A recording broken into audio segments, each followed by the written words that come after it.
There's times I felt like giving up. Everybody has a crossroad. If you haven't been at it, it's coming. You can either decide to continue or to quit. You're gonna always have that decision. See, I was so sick of being poor. My motivation was, I was just exhausted from poverty. I was sick of living in my car.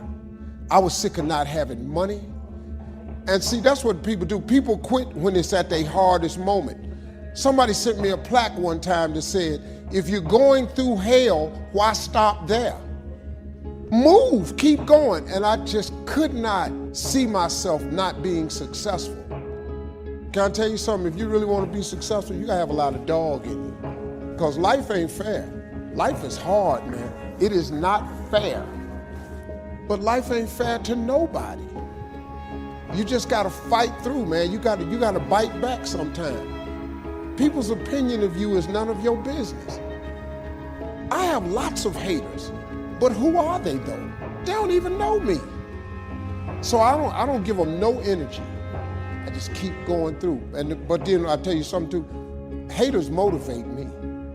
Because when they talking about me, that means I'm doing something. If you don't have any haters, you need to get some.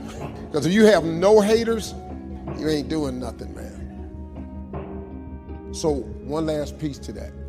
If you give up, you know exactly what's gonna happen. Nothing. The reason God wakes you up in the morning is because he still has something for you. So as long as I wake up, I just look for it. I say, okay, God, what is it today? It might be a challenge or it might be to win. But either way, I'm gonna wake up tomorrow. And if I wake up tomorrow, that's a good sign that he ain't through with me yet.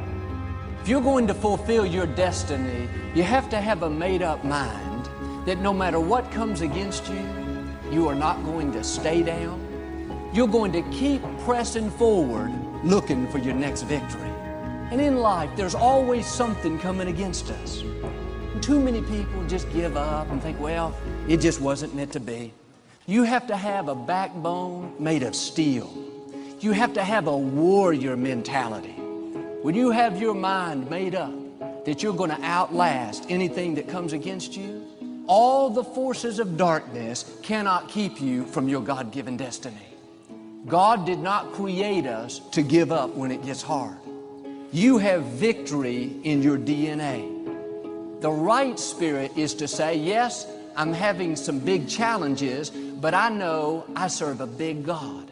I know I've been armed with strength for every battle.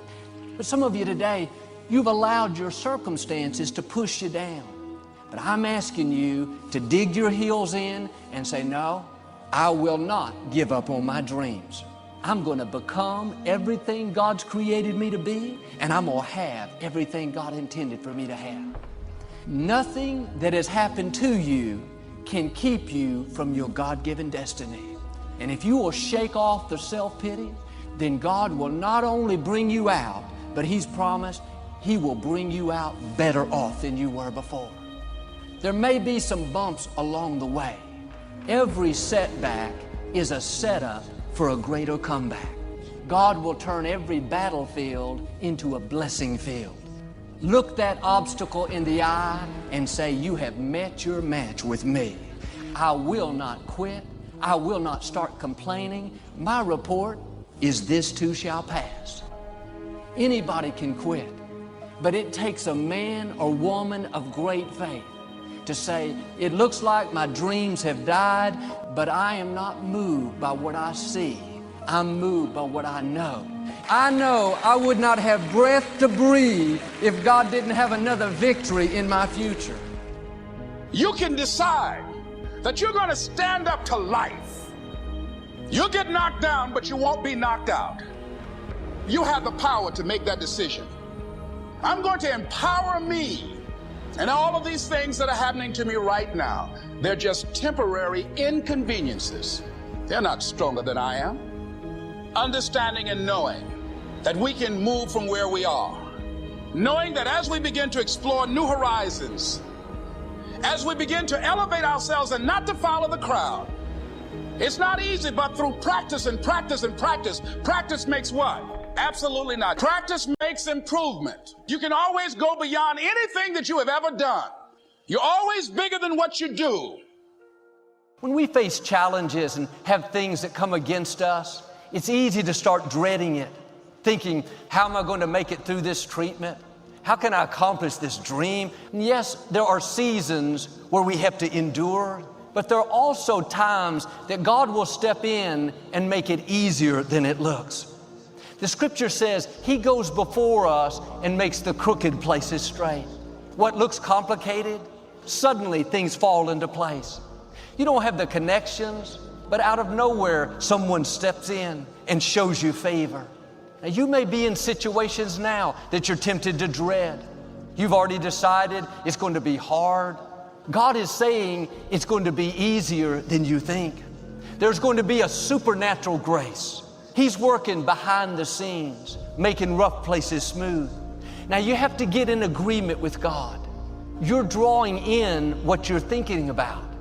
If you're telling yourself you can't pass the course, I'll never make it through this sickness, you're defeating yourself.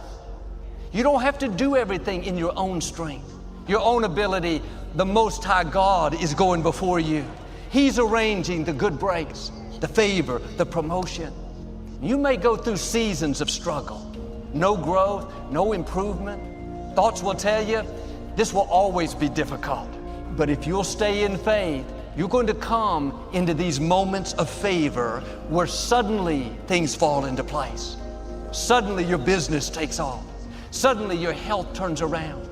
God is going to make things happen that you couldn't make happen. You think you're going to have to work for it, earn it, endure, outlast. No, it's going to be easier than you think. God has already gone before you. Quit dreading it. Quit losing sleep over it. I wonder if you're dreading things that later on you're going to realize God has already worked it out. He's worked out what's stressing you. He's worked out the problem at the office. Looks like it's going to be a big ordeal. You're going to discover the rough places have already been made smooth. You may have situations that seem much bigger. Trouble at work, legal problem. The odds are against you. It's not going to be what it looks like. You're going to see favor, freedom, things that you couldn't make happen. It's the hand of God. You're not going to deal with that depression forever, easily conquer. That struggle and lack is not your destiny. You will easily conquer it. One touch of God's favor and suddenly things turn around. Suddenly addictions are broken. Suddenly doors open. You see increase, abundance. Many times God will ask you to do things that seem beyond your own ability. He'll put dreams in your heart that seem too big. If we look at it only in our ability, then we'll talk ourselves out of it. It looks difficult. You don't see how it can happen, but if you'll take steps of faith, you'll discover God has already gone before you. I'm not saying there won't be obstacles, people trying to stop you, but God is not going to leave you there. There would be these moments of favor where God makes things happen that you couldn't make happen. If you play it safe and think, I can't do it, Joel, the dream too great, the opposition too strong, then it will be too hard. If you don't take the risk, you'll never see how God was going to step in and make it easier than you thought. God is looking for some people who won't get talked out of their dreams. People that are not moved by how big the challenge is. The reason God's asking you to do something that's beyond your ability is He's about to show you His favor like you've never seen. He's going to cause things to fall into place. It's going to be easier than you think. Listen, if you're going to reach your destiny, if you're going to go places no one in your family has gone, you have to have a boldness. You can't be weak. You have to ask big. Believe big. I've heard it said, what God orders, He pays for. You may not see how you could ever have the funds, how you could start the business, move into a nicer neighborhood. But when you look at what you have, your resources, there's no way. The good news is, it's not just up to you. God has people that will fund what He promised. He controls the universe. He knows how to get to you what you need.